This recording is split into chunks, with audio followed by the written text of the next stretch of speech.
to another edition of Halftime Adjustments. Your host, Eddie, I am my man, G Witt. Tighten up, baby. Tighten up, man.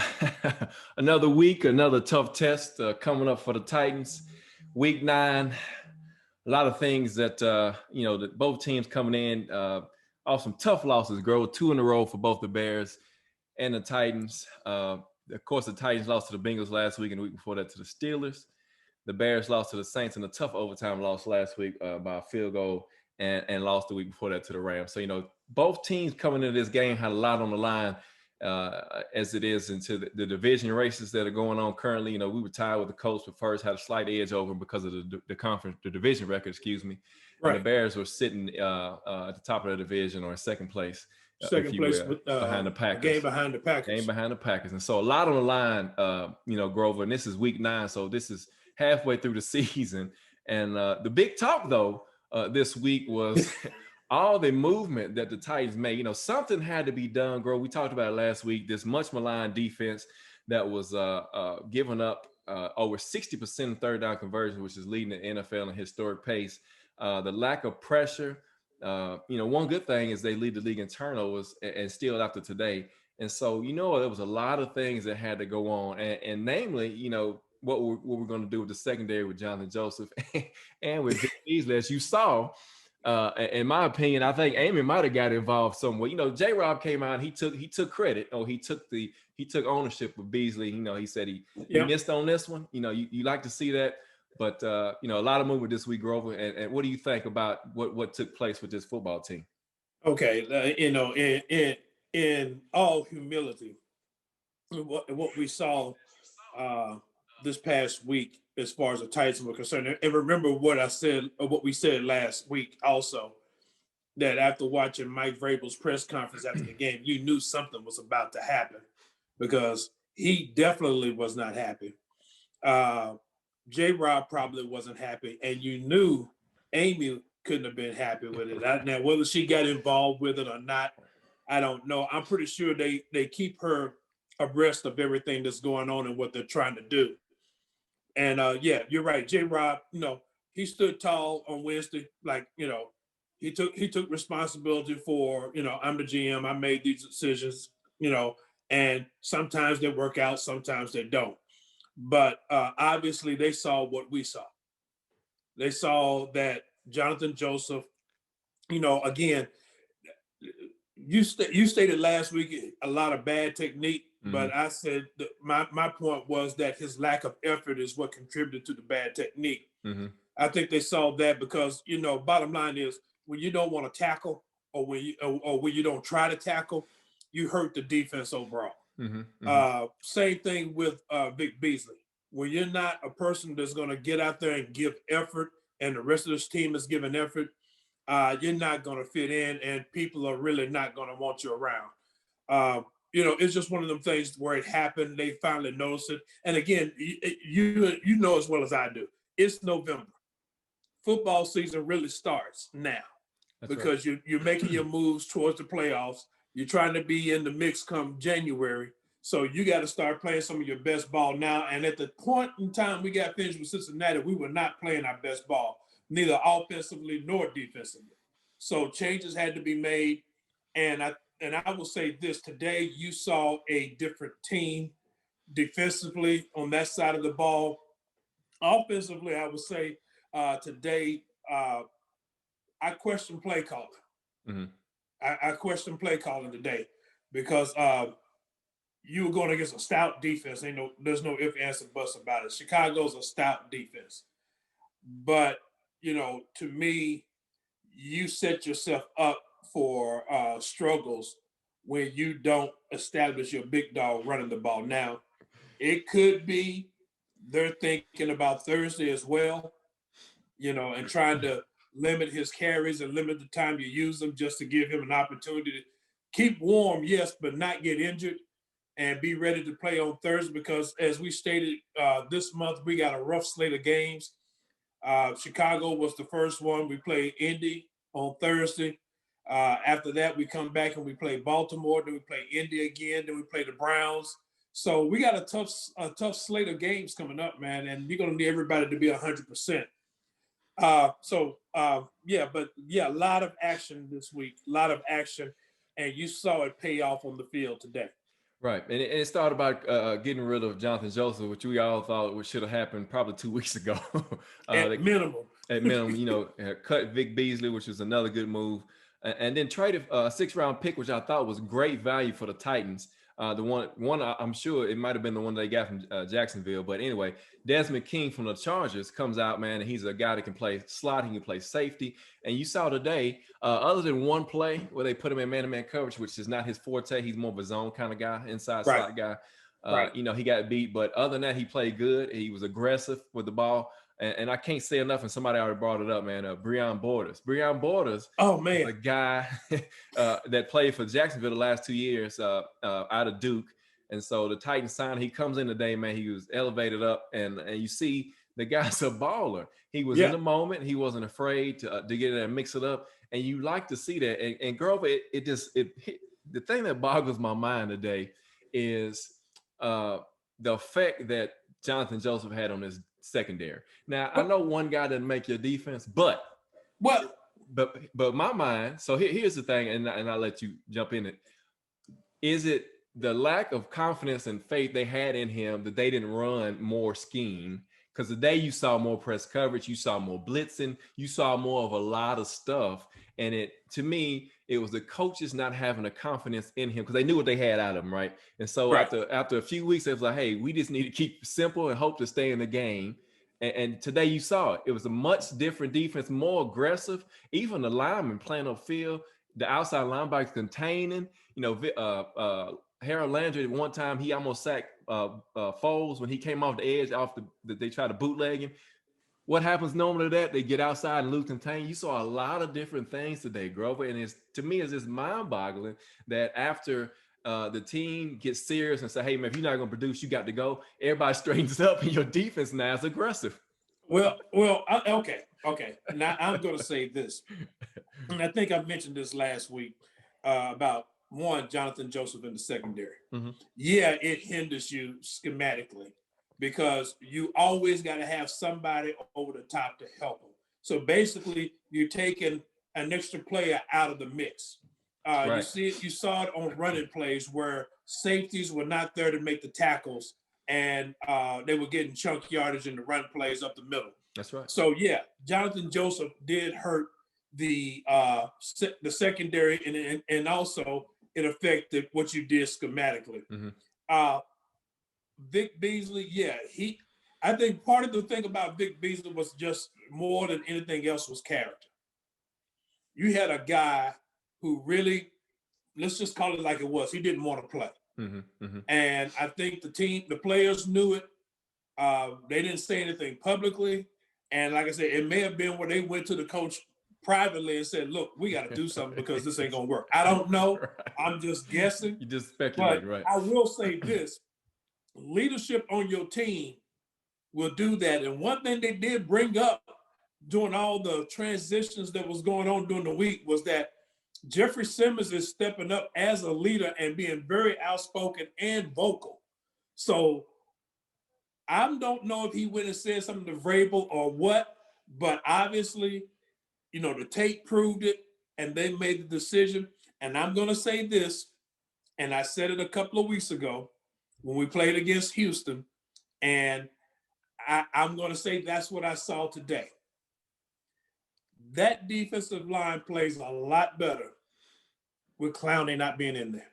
Yeah, and I can agree with you, because here's the other thing too, Grover. I believe when you bring up these young guys and they get the opportunity to play off the practice squad, you get this jolt of energy because these guys are hungry. They want to play. Yeah. And you see the difference and the tempo this defense was playing the other day. They were, flying around the ball. It was night and day, like you mentioned before we came on the air. How many missed tackles did you see? Exactly. How many? There were a few catches that were uncontested, but how many did you see uncontested passes? Very few. And you got to give credit to Foles and Robinson and those guys. The catches they made were tough catches. They were tough Robinson catches. makes the back shoulder catch on Malcolm Butler. I can't say enough about Malcolm, but I know we talk bad about him and how slow he is, but man, he's playing some good football right now. And you see, and you mentioned Jeffrey Simmons being that vocal leader. You see it with his play on the field, how he's, just example when he calls the fumble on the screen pass, the guy runs down the line. I mean, perfect angle, does exactly what you should do as a D lineman. You read the screen, you run straight to the ball, which he did, and he causes a turnover. And so you like it. Not only is he leading by voice, but he's leading by example. Harold Landry, 2 sacks today. 2 sacks. 2 sacks. And they didn't give him the second one because it was intentional grounding. Yeah. Oh, that's right. That's right. But anyway, I call it a sack anyway because it's what caused the intentional grounding. So it won't show up in the stats, but in the film, that's a sack. Tipped the ball that Jeffrey Simmons almost intercepted. Almost, man. That was a heck of a play, man. I was hurt that he didn't get that ball. I was hurt for him. Yeah. Because he had it, it just went through his hands. Let's just be real about it, man. Like you said, the young cats came in off the practice squad. You know, everybody will sign King, who just came, only did a walkthrough and a couple of meetings with the guys and came out and played strong, tackled well, which is what you want to see. And like I said, my thing is the tackling. When you see your defense tackling, then you know your defense is playing strong. That's what we saw today. Now, again, the road doesn't get any easier for us. Right. This is just one game, and granted, they were going against a weak offense, a lot weaker than I thought it was, in all honesty. But let's be real about it too. The run, David Montgomery had no road. Daquan Jones was all over. Daquan played excellent today. And this is what I'm talking about, man. It's like without those 3 guys that they brought in, everybody knows their role. They know what to do, and they play with abandon. They just go out there and play ball. So, Grover, I forgot to mention to you, man, some comments during the week. Deion in particular was saying, be aware that Desmond King had number 33. And so, I was the same thing. He says that he made 33. Because somebody put out that he was going to have number 33. I tweeted out, I think it was to Ron Davenport, is there any way you can talk to him to tell him to change the number? He made it look good today, though. He made it look good. First time in a long time, you can say that. Yeah, he made it look good, but if there's any way they can change that number, they need to. Speaking of people that made a difference today, you got to take your hat off and tip your hat to Ryan Allen, the backup punter. He comes in today, man. He has a great day kicking the ball. A couple of times the Bears almost came in and blocked it. In particular, the punt out of his end zone, which if they would have tackled if they would have tackled him, they would have had the ball at 35, but he got back across the 50 and the defense again and holed out. But I mean, the guy punted well today. Matt Overton snapped the football good today, so you didn't have any issues with field goals. And Gostkowski, he made his field goal, he made his extra point. So overall team effort, even though the offense struggled a little bit in the game, you like the fact that they had 2 long drives to keep the pressure on the Bears and force them to have to score against a defense that was playing very aggressive and that they wouldn't get a lot. And like you mentioned, the Bears' offensive line was atrocious. They were playing with a mixed bag of linemen as well. And I agree with you. I thought their offense was going to be a little bit better than that. But say what you want. You like to see your defense take advantage because if you look at early in the season, we played the Broncos, the Jaguars. Those teams. We struggle against those mediocre offenses. Okay, going along with what you just said, Chicago was hurting. The offensive line was hurting, and our defense took advantage of that, which is what they were supposed to do. That's right. We had the same thing last Sunday. That's right. Cincinnati's offensive line was hurting. Exactly right. And that defense that we put out on the field could not take advantage of it. And again, I say that's the difference. To me, what we saw today was a defense that played hungry, a defense that truthfully was carrying over the way they played throughout the second half of the season last year. They brought that to the forefront. And you saw guys, like I said, you saw guys tackling, you saw guys hitting, wrapping people up, causing fumbles. Jayon Brown, causing a fumble. You know, like you said, Jeffrey Simmons causing the fumble. Without a doubt, Harold Landry had his best game of the year. That's right. of the So far. season. That's right. So And I far. mean, and the thing you liked about him was that he was doing what he's supposed to do, rushing the passer, playing the run. Mm-hmm. And that's what you want to see out of him. Rashad Evans had probably one of his better games. He was in the mix on a lot of plays. So, you know, on the defensive side of the ball, man, yeah, you were I mean, think about it, man. They pitched a shutout all the way to the fourth quarter. Right. And if Jeffrey Simmons gets that interception, they don't score those 3 points. Right. You know what I mean? To start it off and everything. But that's right. You saw that with that defense today. They played a lot better. Like I said, granted, Chicago's offense was a lot worse than I thought they were. Mm-hmm. And they got problems with Nick Foles. I did not I knew when we played him, when he played for Jacksonville last year, that he struggled with some things, mm-hmm. but I did not realize how much he's the type of quarterback that has to have a clean pocket. He can't take trash around him. He makes bad throws. He makes bad decisions. So, but we got to also talk about the offensive side of the ball. Yeah, and so glad you brought that up, man. So as you know, another slow start for the offense. You know, a couple of punts. And, you know, you kind of wondered, we knew that the Bears had one of the best defenses coming into this game. It's going to be tough getting it going. And, you know, finally broke through and got down the field and got a 3 points on the board. But, you know, this offensive line is concerning. You know, you get Saffold goes down, not really sure how bad he's going to be out, or how bad his injury is, or is he going to be out for an extended period of time. Our tackles struggled today. Now, I will give credit. Mac didn't even have a sack today. He had one tackle, the last stats I saw. And so from that point, you know, you got a good pass rusher that you were able to kind of contain, but the interior of the line mashed. Well, I'm gonna be honest with you, man. Let's be real about it. I thought the tackles functioned fairly well today, mm-hmm. overall. Yeah, they had some issues, and again, some of it's the same thing we talked about. A couple of sacks was where Tannehill just held the ball too long. Mm-hmm. You know, and he was waiting for something to break open deep, and it wasn't there. Right. Also, you saw a couple of times where he really just didn't read what was in front of him. I'm granted I'm watching it from TV, so I'm not live action, but you could see the blitz coming. Yeah. And he didn't check out of the play, and he didn't make a plan. He didn't have a plan in his head that if I don't see something right away, to throw the ball away. So he took some sacks that were unnecessary. I think Chicago had 3 sacks, but. Once Saffold went down, though, the problem we have, really, in all honesty, is that Jamil Douglas is the same Jamil Douglas that started the season last year. Right. He's okay run blocking. He's not good at pass protection. Yep. You know, Jamil Douglas, in all honesty, his best position to back up anybody, in all honesty, mm-hmm. is center.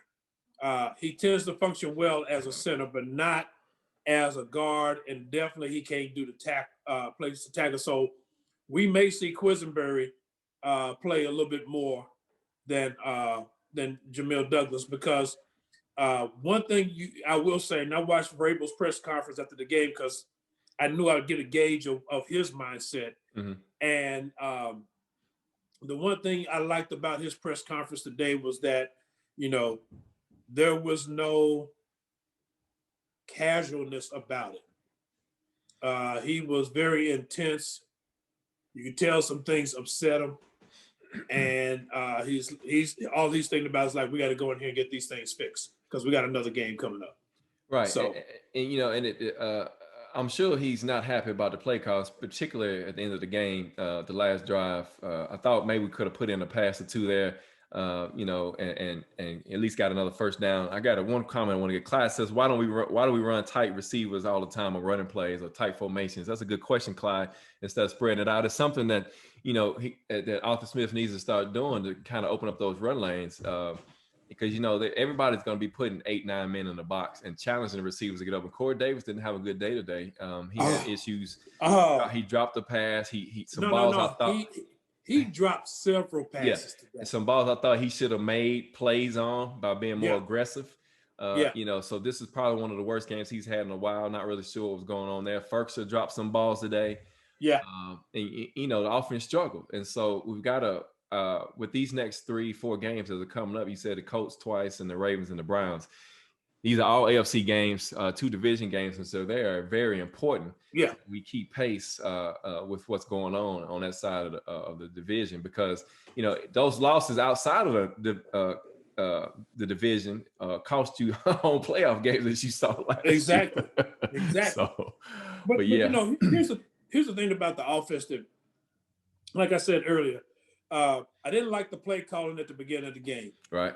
I agree about the tight formations, and to me, that's something that Arthur Smith has to recognize, in the fact that when you're going against a defense that's a stout run defense, the best way you can play against that is you do your 3 wide, you do your wide formations and run out of that, because once you do that, you lessen the number of people in the box. Now, granted, they were playing, especially in obvious passing down, they were playing press coverage, safety in tight, because they figured you wasn't going to go deep or anything like that. And it cost them a couple of times. But, the thing about it is, to Tannehill's defense, receivers have got to make those plays. Corey Davis had way too many drops today. I don't know what his problem was, but it started with that first pass. Instead of him catching it with his hands, he let it get to his body, and it should have been a catch. First, he got caught up in the trash, but he eventually picked up his game. And Tannehill, yeah, he was off, for the first part of the game as well. Right. But still, at the same time, as a receiver, your job is to help your quarterback get into a rhythm. And in order to do that, you got to make the catches. Like I said, Corey Davis, that was disappointing in him, that he did not make those catches. Matter of fact, I don't think Corey Davis had a catch all day. He didn't. He had 3 targets. He had 3 targets and he dropped all 3. It wasn't that he got overthrown or anything. He dropped all 3. Right. So, and Tannehill, he dropped a dime on him when Danny Trevathan was guarding him, and he didn't even make the play, man. And granted, it was a great play by the defender, but still, you got to fight harder than that for the ball, man. Right. Exactly. I thought really at the beginning of the game they were forcing it to AJ Brown a little bit too much. But I'm hoping that we get Humphries back for the game against the Colts on Thursday night. I'm hoping we get him back, because we're going to need him to be sure-handed, because today we saw that that's something that we were missing out of this team, and we're going against a cover 2 team, so we got to be ready for that. Right. They're going to have to run the beast more, man.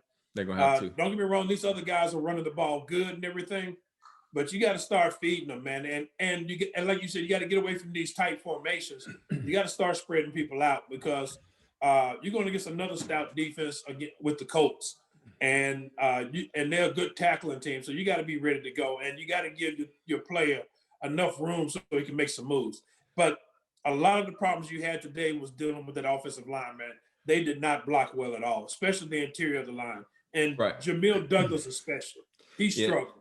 And Frank, man, thank you for the question and the comment. He says, why do we run 2-man routes is the question. So Frank, and I think Jabbar might have mentioned in the comments as well, we had to keep the tight end a lot in today to help with the tackles, especially on Khalil Mack.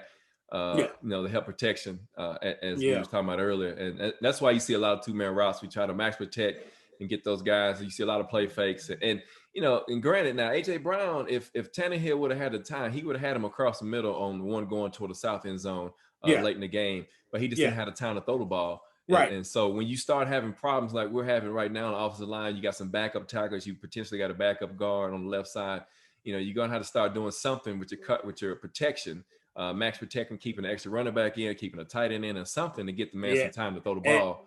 And we lost one of our good blocking tight ends in Michael Pruitt today. Yes. Yep. Hadn't heard anything about what the injury is, but he got rolled up on, and you could tell the way he was walking. That might be it for him.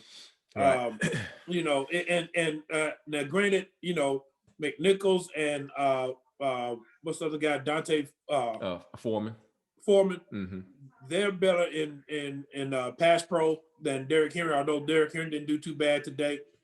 But still, at the same time, you've got to run Derrick Henry, and you really got to start off establishing the run to give Tannehill that time he needs on play action to get the passes off. or else you're going to end up in these obvious third and long, second and longs that are obvious passing downs, and it just doesn't make sense. And the thing about happened today, especially early, you know, you throw on first down, then you run on second down. Right. You know, and you trying to run up against a stout run defense. It's just a struggle.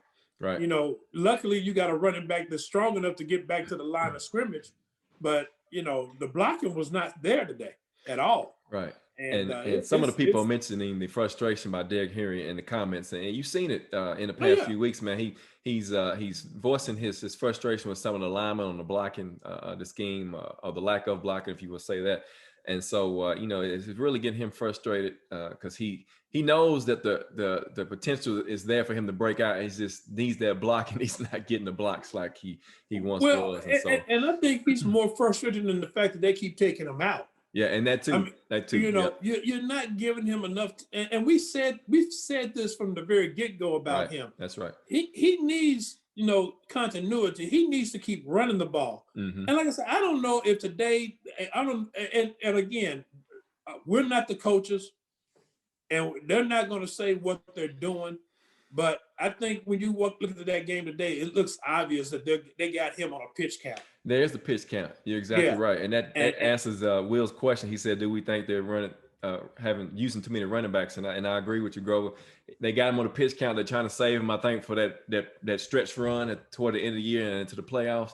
And you can see it because he's coming out of the game way too much, in my opinion. Yeah, I mean, you know, he's having a run on first down. And then they're bringing him out. You know, they did that today. And I'm like, what's going on here? Right. You know, because everybody knows that he's your bell cow, but and he's the one that really, you know, don't get me wrong, Tannehill is key. Derrick Henry couldn't run as well as he's running without Tannehill throwing the ball as well as he's throwing it. But the bottom line is Tannehill wouldn't be able to throw the ball as well as he's throwing it without Derrick Henry running the ball. That's exactly right. You know, they're going to have to establish the run with him. And like I said, it could be they're looking at him as like, we're going to need you in the next 3 games to be as fresh as possible. So yeah, we spreading out your carries, we're spreading out your runs, but they got to understand that, you know, you don't with Derrick Henry, he's the type of running back where you have got to feed him constantly to get him lathered up and get him rolling. The fact that he ended up with 60 some odd yards today is amazing to me because as few carries as he had, and as many times he was tackled at the line of scrimmage. You know, it's just one of these things that they're going to have to figure that one out. And like I said, they know more than we do. You know, I always yield to the coaches knowing more than we do. But as a fan and as a fan of football, I'm looking at this, I'm like, I think we're missing the boat on him. But again, he's carried the ball a lot this season already. Yes. And I think they're just trying to conserve him. And if they think they can do okay with the other 2 guys getting carries to extend our running game, I think that's what they're doing. Yeah. But you're going to need him. Yeah. And one thing we forgot to mention, Grover, and you know, I'm sorry that I didn't, but 2 of 15 today, the Bears won on third down. Now, granted, the offense is not that good, but we have struggled. We had mentioned at the beginning of the show, mentioned last week, the past few weeks, over 60% third down conversion rates for our opponents. Historical numbers for the NFL. And so today, you like the fact they got off the field on third down. You know, Dean Pease probably said it best this past week. He said it's a mental thing now. Guys are getting all uptight on third down because they're in their mind of like, we got to get off the field. We got to give, you know. And today they play football. It didn't like there was a lot of thinking, better communication today, right? And so to me, it's just amazing that all of this came together after they shored up some positions on the defense and everybody just started playing ball. Absolutely, and I will go along with this. What you saw again, and I was noticing this in the game. It wasn't about sacks, but they were getting pressure on the quarterback. That's right, forcing him to throw the ball short. And the key, and they were playing zone behind it, but the key to it was the fact that as they played zone behind it, they threw the ball short. They came up and made the tackle. Now I'm okay. I'm gonna have to throw some shade on my boy today, and I really don't want to, but Kevin Byard is going to step up, man. Yeah, he's struggling this year. I'm a little concerned that maybe he's having a Jonathan Joseph hangover or whatever. Gosh, I don't know. Don't say but he like on that touchdown they scored with the running back. He caught the running back. He caught the running back. I'm like, what are you doing? Right. Didn't run his feet. The man. Right. And you know, but that's that stuff again that we've seen before, that when you just stand there and let the running back come to you, you're gonna take the brunt of the hit, and he ended up getting run over and get trucked into the end zone. Right. So you know, don't get me wrong, the mayor has made a lot of plays. He hasn't had his splash plays this year. He's come close a few times, but he's gonna have to get back to playing fundamental football. He did not. He struggled with that today, I thought. He did. And I agree with you, man. And I don't know, and we'll see what happens, but hopefully his game will come back, because we need him to be that guy that roams around that secondary and makes those plays on the balls as he normally does. And we need Vaccaro to be the one, because he had a quiet day today too. We need Vaccaro to be the one that's the tone setter coming up making the big hits. Right, exactly. But you know, again, I just thought today on the defense overall, the thing that helped them, they got pressure on the quarterback. Yep. Made him throw the ball short, and they came up and made the tackle. So we saw where the scheme worked.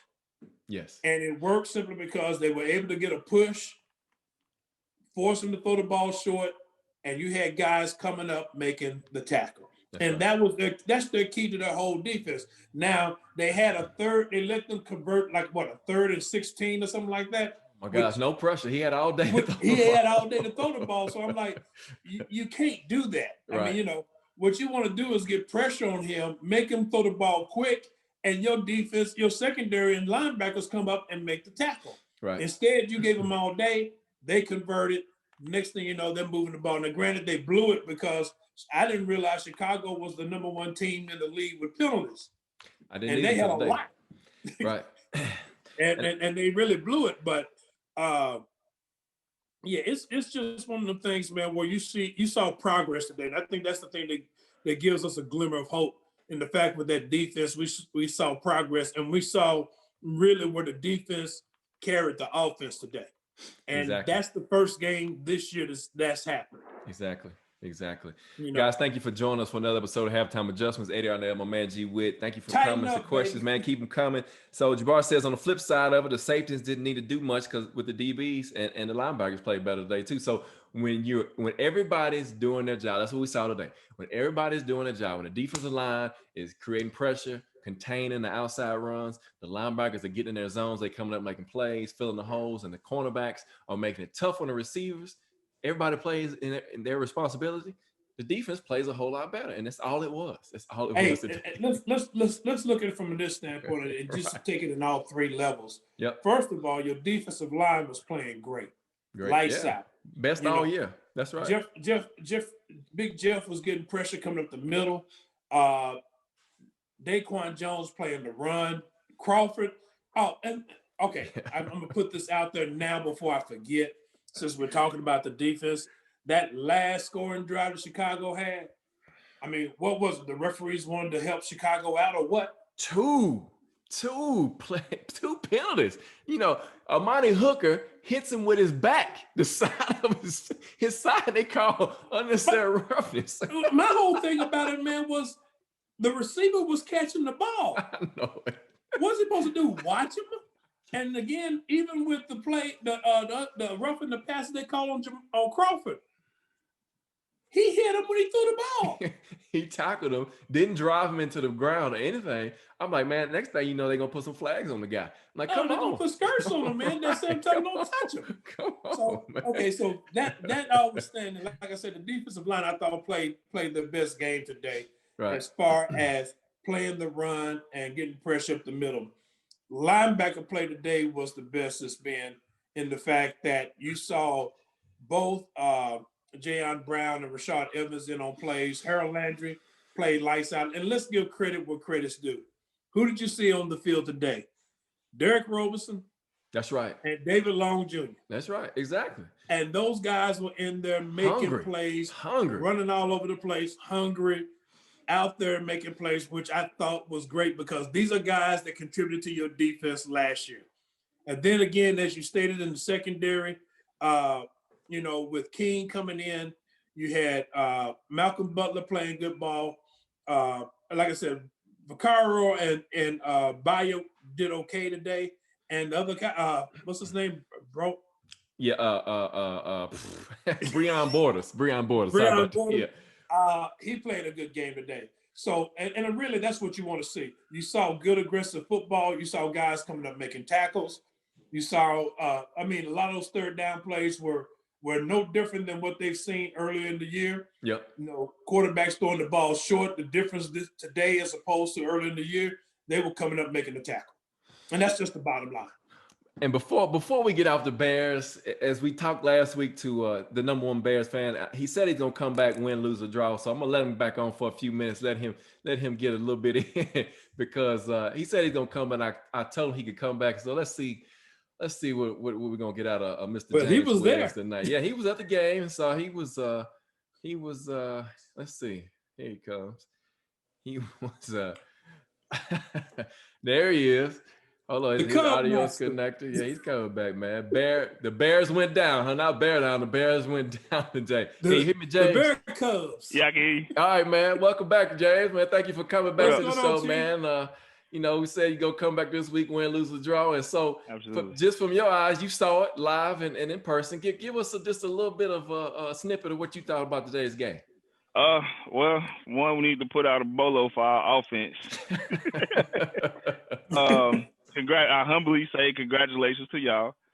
But from my perspective, if you look at the keys that I put out there, the defense did it as far as the keys. I said, one, we needed to limit big plays on play action, which that's what disrupted y'all play calling because they couldn't establish play action because of what we did for Henry.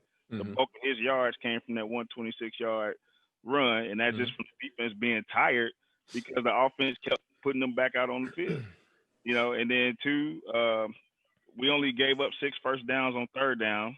And again, most of those is because defense started getting tired. So, and then they dropped a dime. Tannehill dropped that dime on to Brown. Ain't nothing you can do about that one. That was a perfect pass. On the offense side of the ball, of course, I said we had to take care of the football, which we didn't. The 5 penalties we had, it's like every time we got to y'all side of the field, they was like, oh, time to do a penalty. False start, sack. It just, it's like a dance, man. False start, sack. Fumble. False start, sack, fumble. False start, sack, fumble. It's like, so to the point where we started yelling, run the fake punt again. Because that was our best. That was the best play of the game. Hey, and in what world do your outside linebacker average more rushing yards than your running back? Martavius Mingham had 11 yards on that fake on that punt. One carry, yeah. Yeah, Montgomery had 2-3 yards, but again, we missing 3 offensive linemen. So of course, D-line had a field day. It's not Foles. Foles is not the problem. Foles threw for 300 yards and no picks. You know what I'm saying? He wasn't getting time. So I can't blame him. He missed on some throws, but again, you getting people in your face.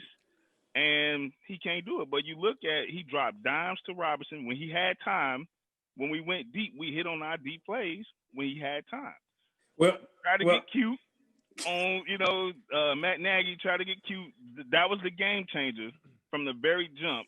Y'all stopping us on 4th and inches. And dude, that changed the entire momentum, and the offense just sucked the life out of our defense, man. And so that's what I saw. Is just we didn't get time. Like I said, we didn't take care of the football, and we took our kicker out of field goal range with penalties and key moments.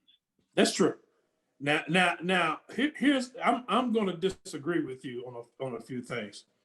One, I would say this: your defense did not look tired the whole game, from what I saw. I'm just going to be honest about it. You know why? Because the offense had the ball the whole third quarter. That's what I'm saying. They did not look tired. Offense. So I'm gonna disagree with you on that. I thought your defense, Chicago Bears defense, was absolutely stout. We made some plays here and there, which a good offense should be able to do. Mm. I mean, a good offense should be able to make plays here and there. So I thought we did good on that. And I thought your defense overall was just solid. I disagree with you on Nick Foles. I do think you got an issue with him because the one thing about Nick Foles that's his Achilles heel. He can't deal with trash around the pocket. That's what really gets him. You saw Tannehill with trash around the pocket make throws.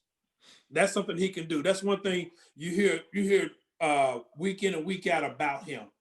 You know, he will stand in the pocket and make the throw, even with the pressure coming straight at him. Whereas you saw with Nick Foles, I hate to make this comparison, but it's the closest one I can get because it's one I've seen.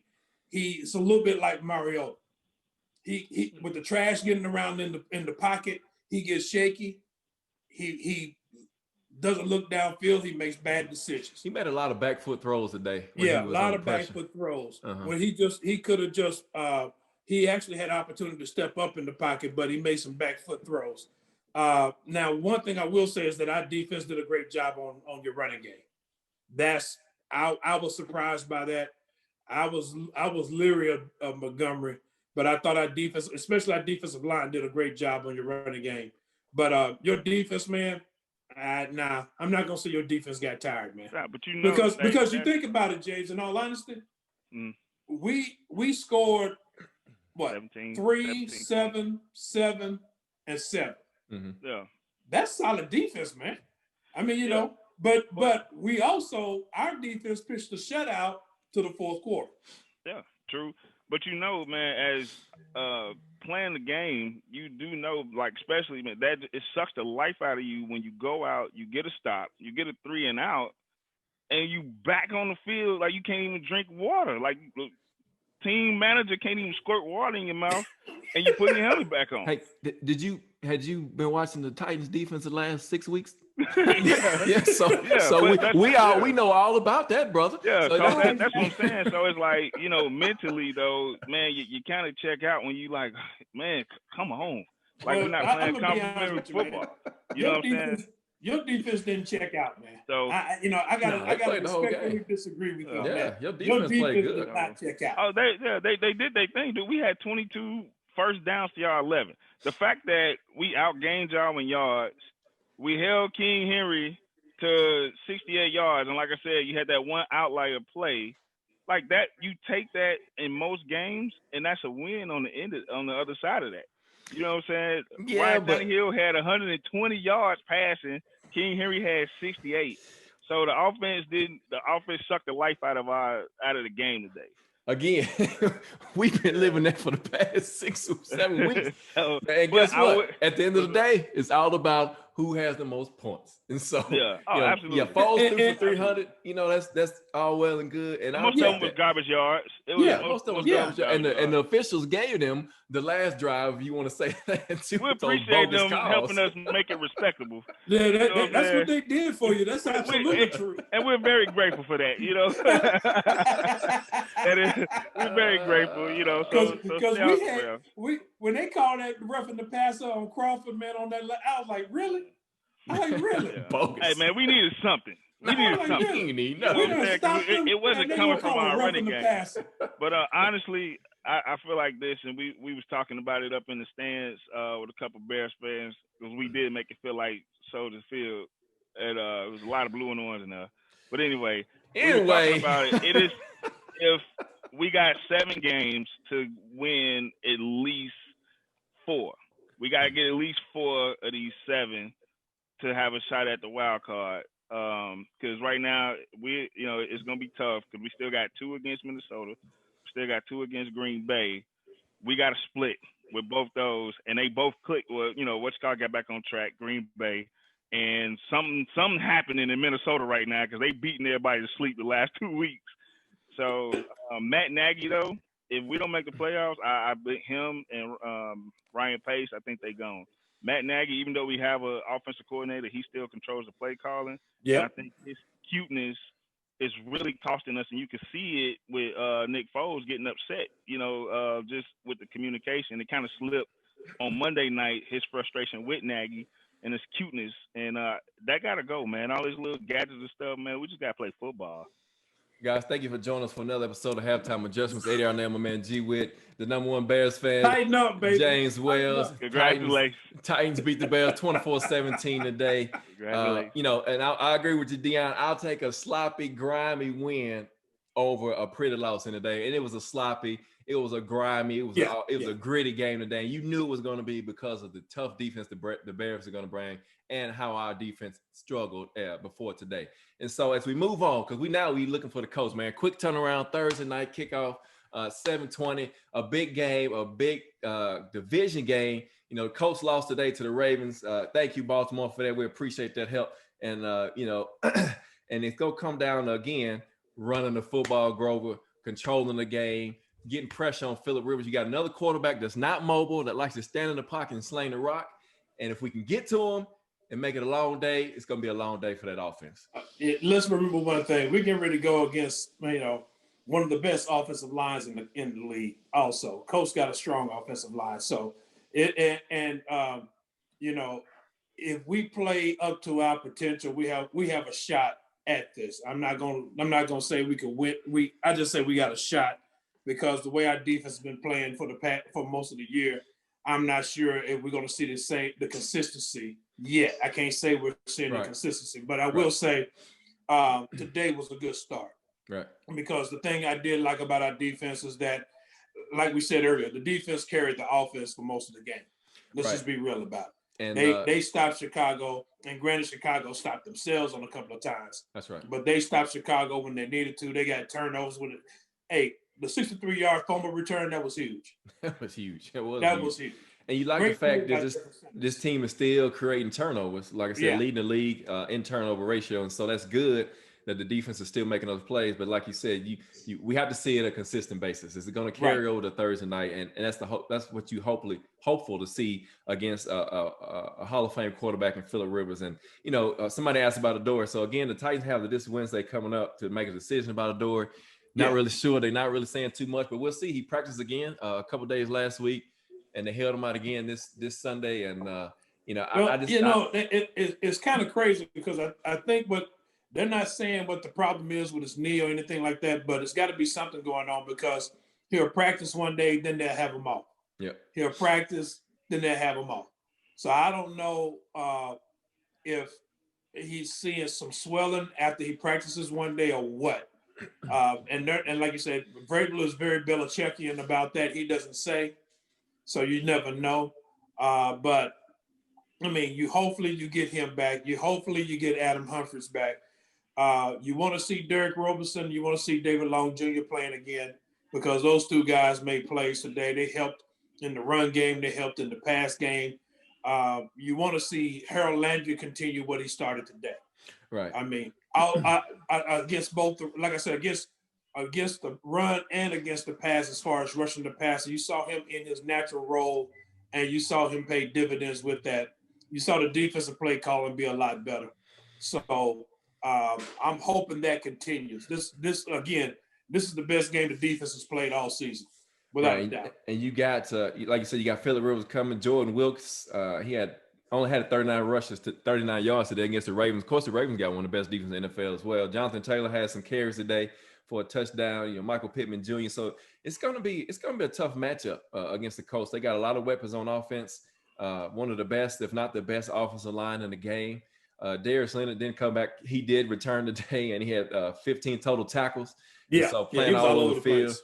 Fumble recovery and everything, man. And tackle for loss, and I mean just all over the field. And so always a tough game against the Colts. They've between them and the Texans, they've been controlling the division as far as winning the division the last few years. And it's time to take that hat, man. It's time to take that seat back. And they come to our place, man. And like I said last year ago, why not us, man? Why not us? It's Thursday night football. You got to love it, man. It's prime time. And what a better way to get your defense back on track this week. And hopefully it carries over to Thursday night with the short turnaround. Absolutely.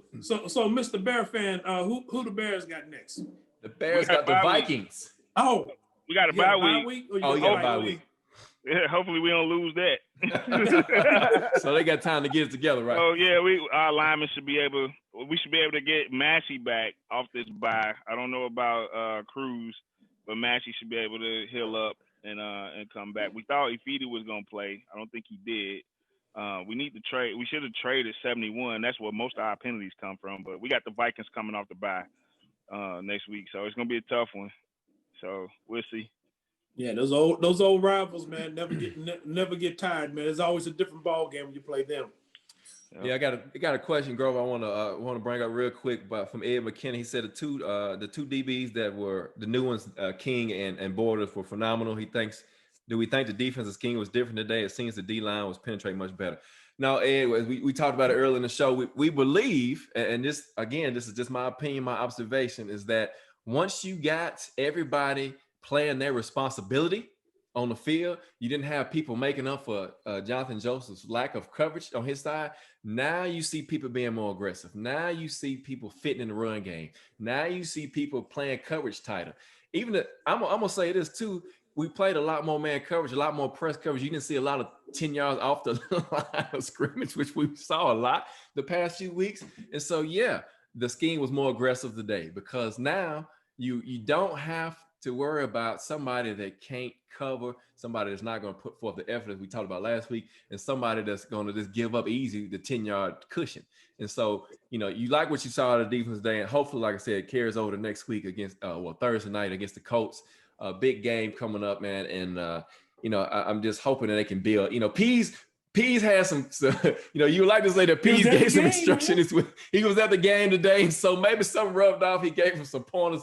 But like he said, that Mike and Shane would figure it out. And so far, we see they figured it out today. But like you said, Vrabel was still unhappy. There was still some things today that we need to work on. Still converting the third and long, like you mentioned, 3rd and 16. They get 18 yards and converted it.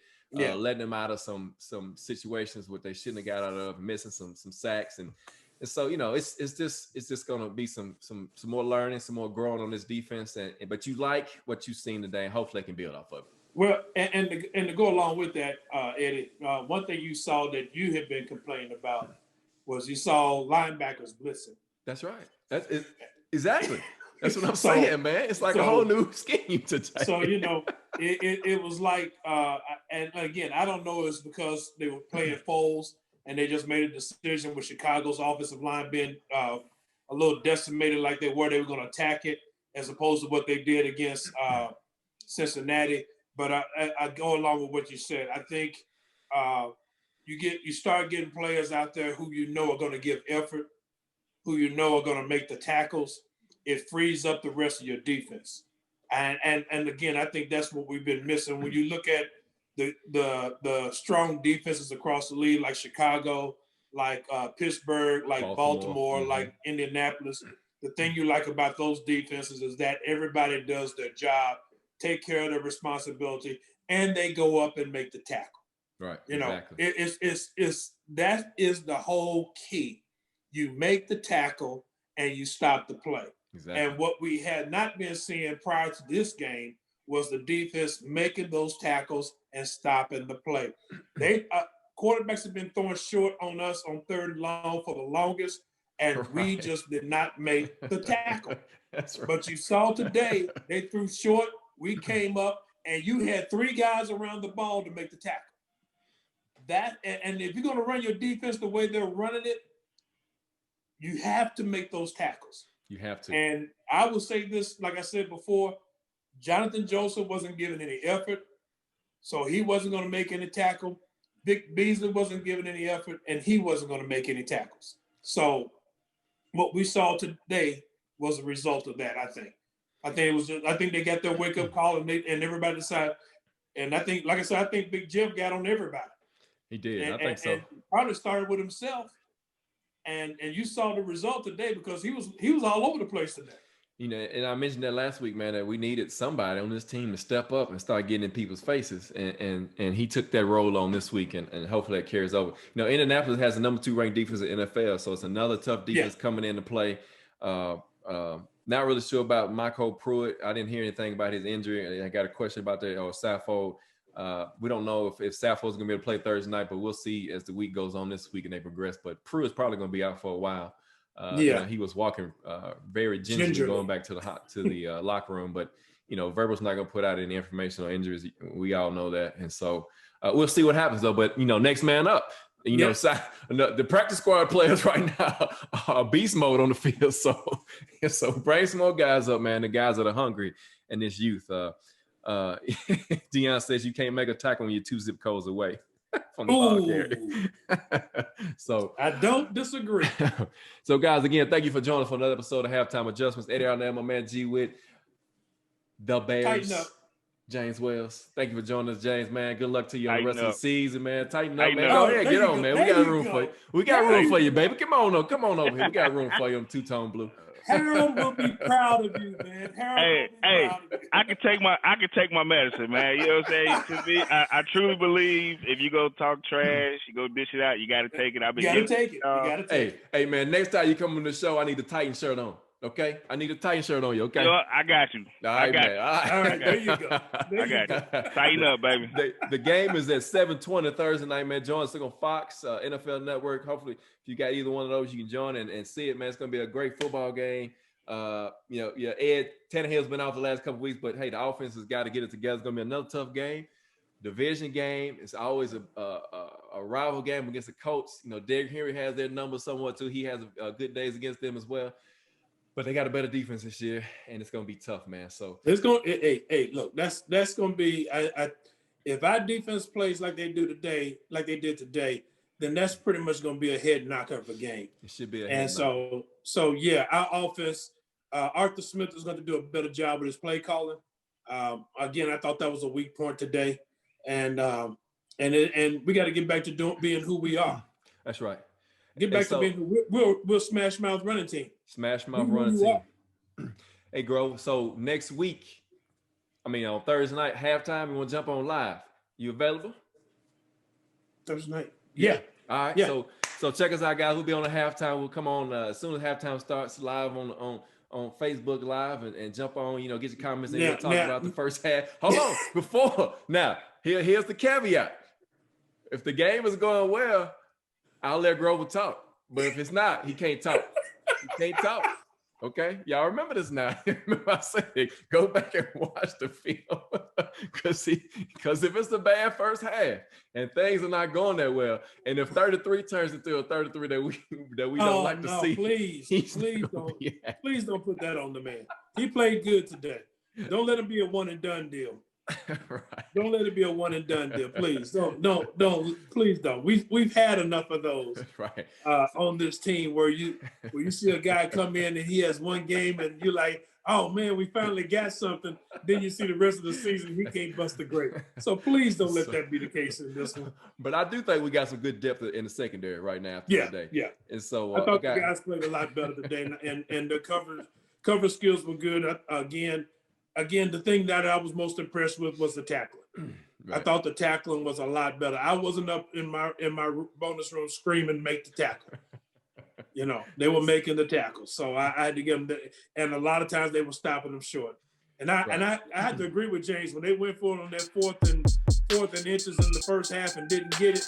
That was a key point of the game. That was a huge momentum swing right there. You gotta be right. You're right about that. You keep posting comments on the family page while I'm on here, man. What's wrong with you? So guys, again, thank you for joining us for another episode of Halftime Adjustments. Join us halftime Thursday night live. We'll be here recapping the first half against the Colts, and we'll see what happens with G-Win, man. Hey, Dion, be out there and be ready, man. So join us live Thursday night at halftime during the game between the Colts and the Titans. Ed Arnett, my man G Witt, our guest tonight, James Wells, Bear down. We'll see y'all, man. Tighten up. We'll see y'all Thursday night, baby. Peace out. All right.